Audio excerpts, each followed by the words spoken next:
On a much lighter note, I'm one of the lucky ones. I'm lucky to live, work and raise a family in regional New South Wales, specifically just near Orange in the wonderful Central West. It's where I grew up, it's where I've spent the bulk of my life, and it's where I will always call home.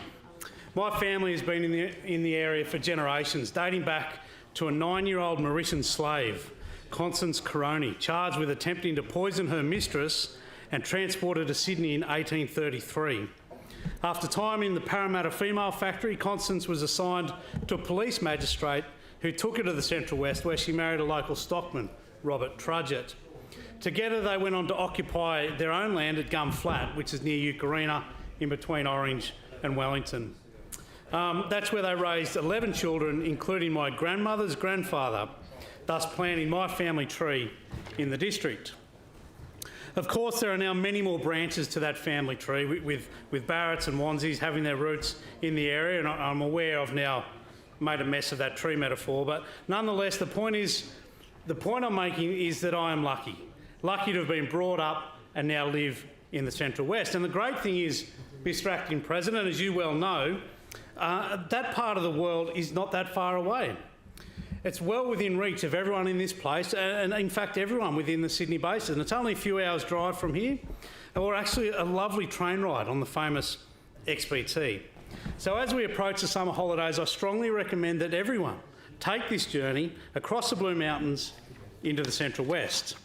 Among other things, the area is one of the country's premier wine regions, boasting many award-winning drops that alone are worth a trip. So if you're someone who likes a wine, a trip to Orange and surrounds is a must.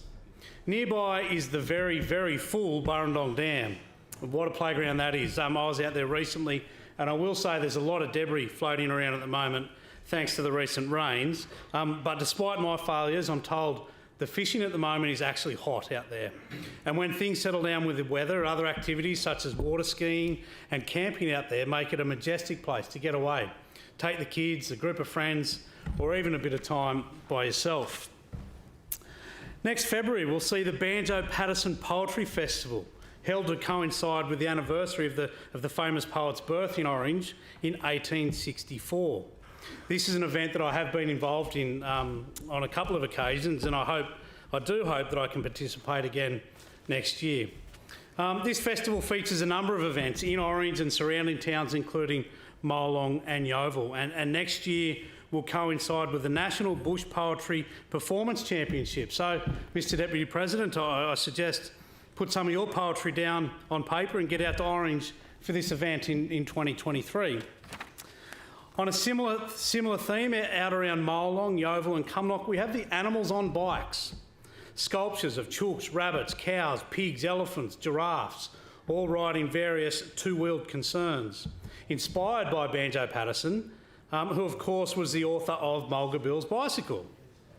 Another gem that I'm afraid you've missed out on this year is the Public Schools of Orange Performing Arts Project, an initiative that involved around 20 local schools.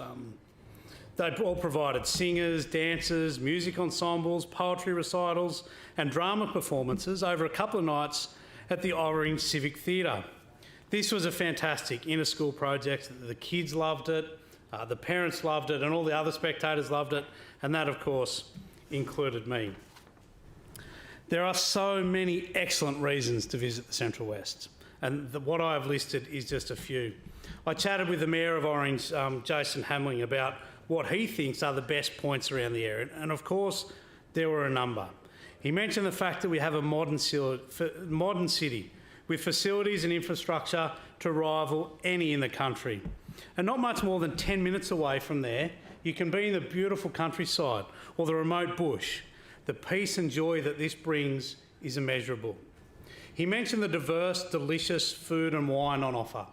Definitely worth going out there and trying. And he talked of the friendly and welcoming people. And it's there that I'll bring this to a close with the thoughts of these people right across the Central West, and in particular, people involved in the events and the attractions that I've mentioned above. To these people, I say thank you. Thank you for making my home such a wonderful place, and thank you for your part in making regional New South Wales the best place to live, work, play, and raise a family.